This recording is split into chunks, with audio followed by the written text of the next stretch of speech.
Hello, class. We have now reached chapter 12 of the book of Zechariah, and the title of this recording is In That Future Day. Let's read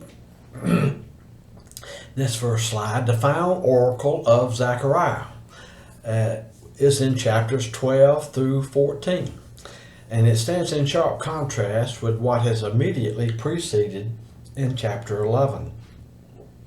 In chapter 11, the prophet has reviewed the dismal history of the chosen nation Israel throughout monarchical times, emphasizing over and over again the failure of her kings, the shepherds, to discharge their responsibilities as under-shepherds of the Lord himself.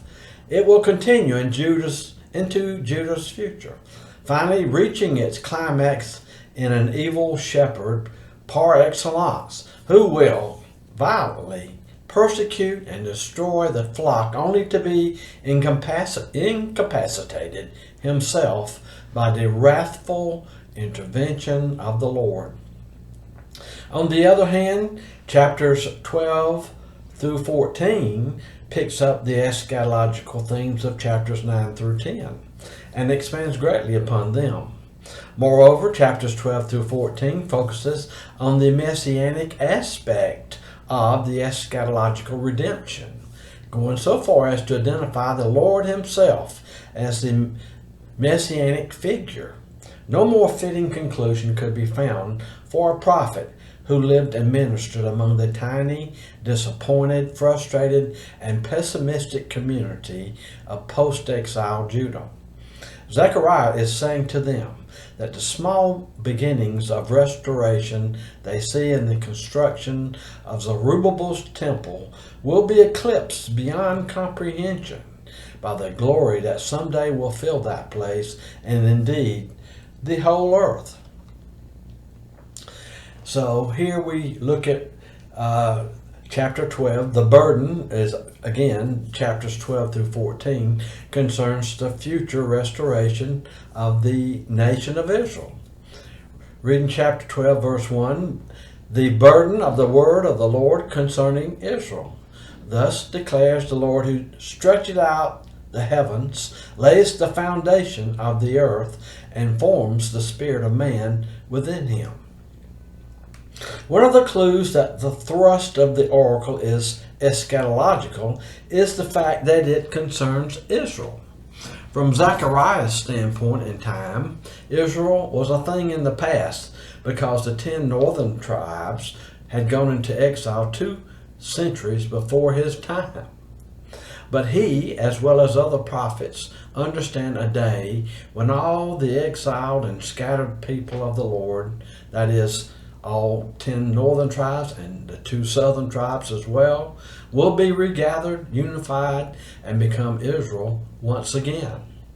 This eschatological tone is reinforced by the creative and redemptive role of the Lord. It is important to know that the same God who brought everything into existence in the first place is well able to usher in the new creation of a restored people in a renewed and universal kingdom. The Lord will make Jerusalem a cup of reeling. We read in verse 2, behold, I am going to make Jerusalem a cup that causes reeling to all the peoples around. And when the siege is against Jerusalem, it will also be against Judah. The renewal will take place through and find expression the Lord's chosen people, Judah.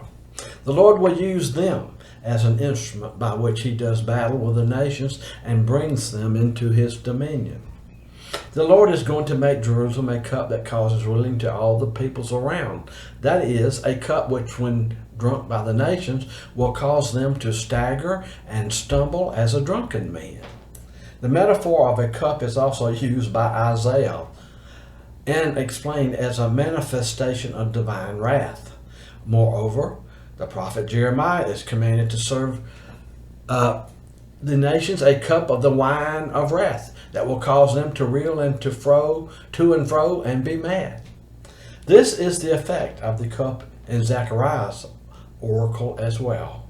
All the surrounding nations will partake of Jerusalem in hostility and conquest, but they will end up inebriated.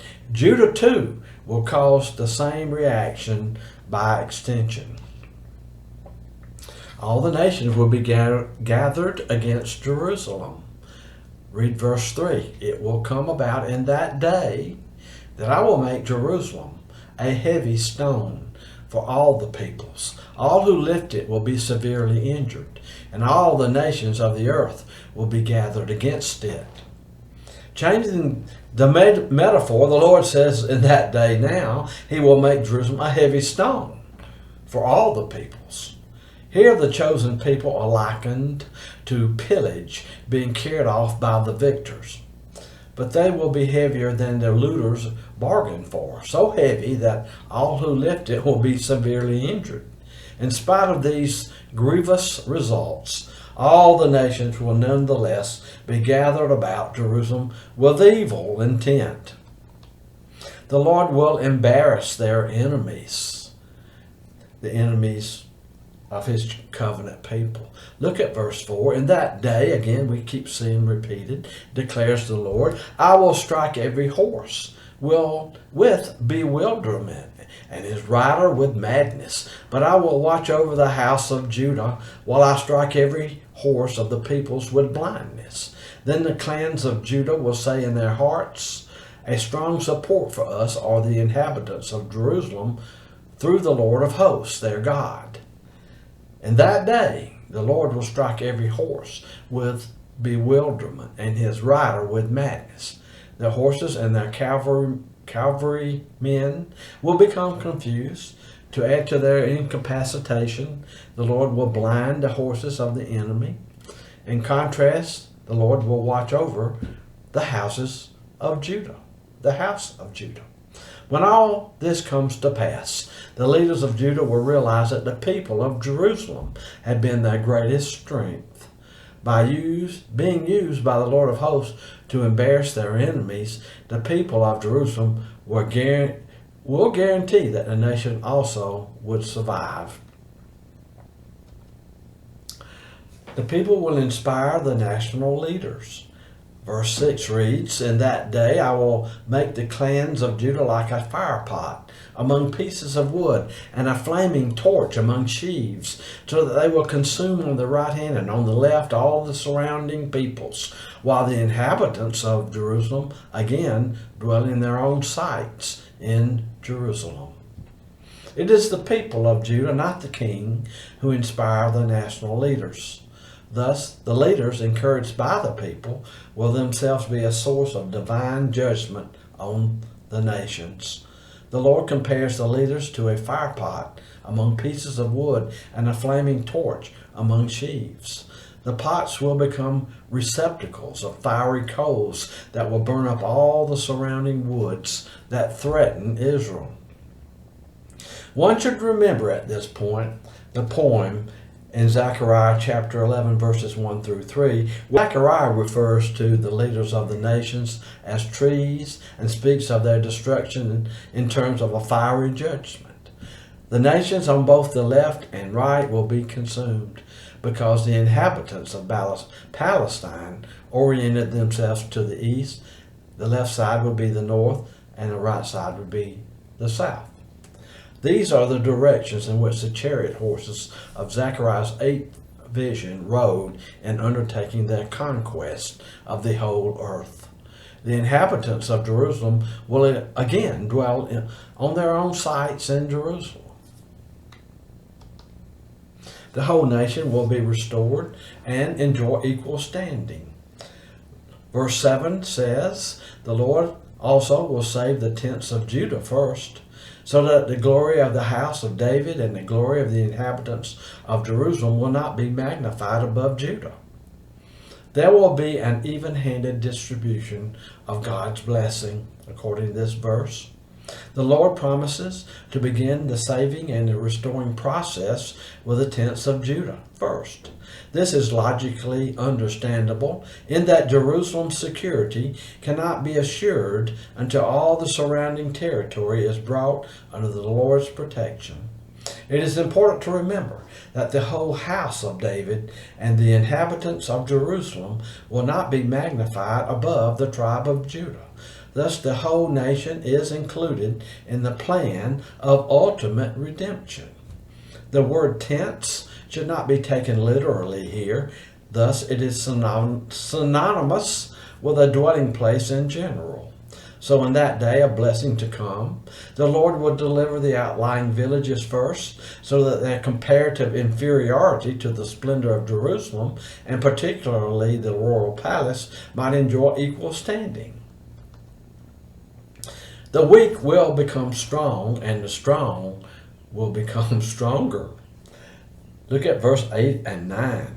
In that day, we see repeated once again, the Lord will defend the inhabitants of Jerusalem, and the one who is feeble among them in that day will be like David, and the house of David will be like God, like the angel of the Lord before them. And in that day I will set about to destroy all the nations that come against Jerusalem.